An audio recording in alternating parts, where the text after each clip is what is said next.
છો પ્રજાના પ્રશ્નોને વાચા આપતું મિસ્ટર ગુજરાત ન્યૂઝ। નમસ્કાર। દેશભરમાં ગેસના બાટલાને લઈને હાલ ભારે તંગી જોવા મળી રહી છે। અનેક શહેરોમાં લોકો ગેસ માટે લાંબી લાઇનમાં ઊભા રહેવા મજબૂર બન્યા છે। આ વચ્ચે કચ્છ જિલ્લાના ટુંડા વિસ્તારમાં આવેલ ટાટા પાવર કંપનીમાં એક અલગ જ દ્રશ્ય સામે આવ્યું છે। અહીં કંપનીમાં કામ કરતા લેબર વર્ગના લોકો કંપનીમાંથી નીકળતા વેસ્ટ લાકડા બળતણ તરીકે લઈ જતા હતા, પરંતુ કંપનીના સિક્યોરિટી દ્વારા આ લાકડા લઈ જવા પર રોક લગાવવામાં આવતા લેબર વર્ગમાં રોષ ફાટી નીકળ્યો હતો। આ મામલે ગુસ્સે ભરાયેલા મજૂરો દ્વારા ટાટા પાવર કંપનીનો મુખ્ય ગેટ બંધ કરી વિરોધ પ્રદર્શન કરવામાં આવ્યું હતું।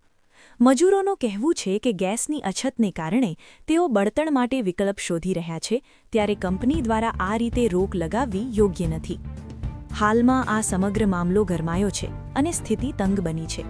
પ્રશાસન દ્વારા શું પગલાં લેવાશે અને મજૂરોની સમસ્યાનો શું ઉકેલ આવશે તે જોવું રહ્યું।